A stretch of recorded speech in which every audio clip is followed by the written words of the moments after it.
Anjarakandy dental college വിദ്യാർത്ഥി നിതിൻ രാജിന്റെ മരണത്തെ തുടർന്ന് ആക്ഷൻ കൗൺസിൽ ആഹ്വാനം ചെയ്ത ഹർത്താൽ നാളെയാണ്. 52ഓളം ദളിത് സംഘടനകളുടെ സഹകരണത്തോടെയാണ് ഹർത്താൽ. നിർബന്ധിതമായി വാഹനങ്ങൾ തടയില്ലെന്നും ഹർത്താലുമായി പൊതുജനങ്ങൾ സഹകരിക്കണമെന്നും ആക്ഷൻ കൗൺസിൽ പറഞ്ഞു. നിതിൻ രാജിന്റെ മരണത്തിന് ഉത്തരവാദികളെ മുഴുവൻ അറസ്റ്റ് ചെയ്യുക, രോഗികളുടെ ആക്ട് നടപ്പിലാക്കുക, ജുഡീഷ്യൽ മേൽനോട്ടത്തിൽ കേസന്വേഷണം നടത്തുക എന്നാണ് നിലയുള്ള ഞങ്ങൾ വിളിക്കുന്ന ഡിമാൻഡ്.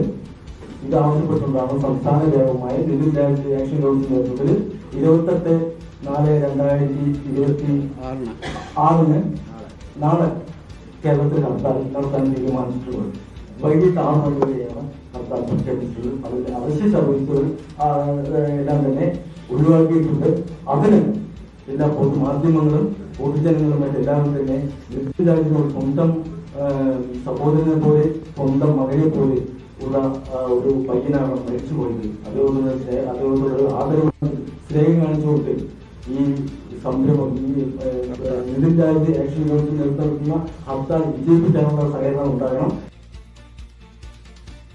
സാജിദ് അജ്മൽ വിശദാംശങ്ങൾ നൽകും. സാജിദ്, 52ഓളം ദളിത് സംഘടനകളുടെ സംയുക്ത ആഹ്വാനമാണ്.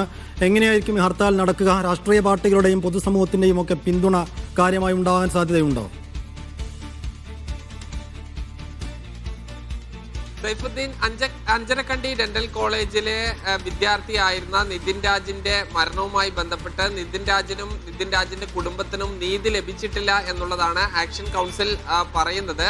ഇതിന്റെ അടിസ്ഥാനത്തിലാണ് ഈ കേരളീയ സമൂഹം ഒന്നടങ്കം നിതിൻ രാജിന് നീതി വാങ്ങാനായി ഒന്നിച്ചു നിൽക്കണം, ഇതിനു വേണ്ടി ഹർത്താൽ നടത്തുന്നു എന്നുള്ളതാണ് ആക്ഷൻ കൗൺസിൽ പറയുന്നത്. 52 ദളിത് സംഘടനകൾ ഹർത്താലിന് ആഹ്വാനം ചെയ്തിട്ടുണ്ട്.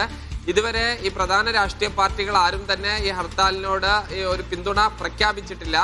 എന്തായാലും ഈ ഹർത്താൽ എങ്ങനെ അത് നാളെ സംഭവിക്കുമെന്നുള്ളത് കാത്തിരുന്ന് കാണേണ്ടതാണ്. എന്തായാലും ഒരു നിർബന്ധിതമായി കടയടപ്പിക്കലോ ഇല്ലെങ്കിൽ ഈ വാഹനങ്ങൾ തടയുകയോ ചെയ്യില്ല.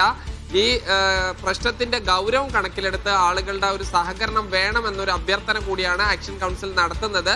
എന്തായാലും ദളിത് സംഘടനകൾ ഈ ഹർത്താലിന് പൂർണ്ണ പിന്തുണ നൽകുകയും ചെയ്തിട്ടുണ്ട്. ഒരുപക്ഷെ ചില പാർട്ടികളെങ്കിലും ഇതിന് ഈ പിന്തുണ നൽകാനുള്ള സാധ്യത നമുക്ക് തള്ളിക്കളയാൻ കഴിയില്ല.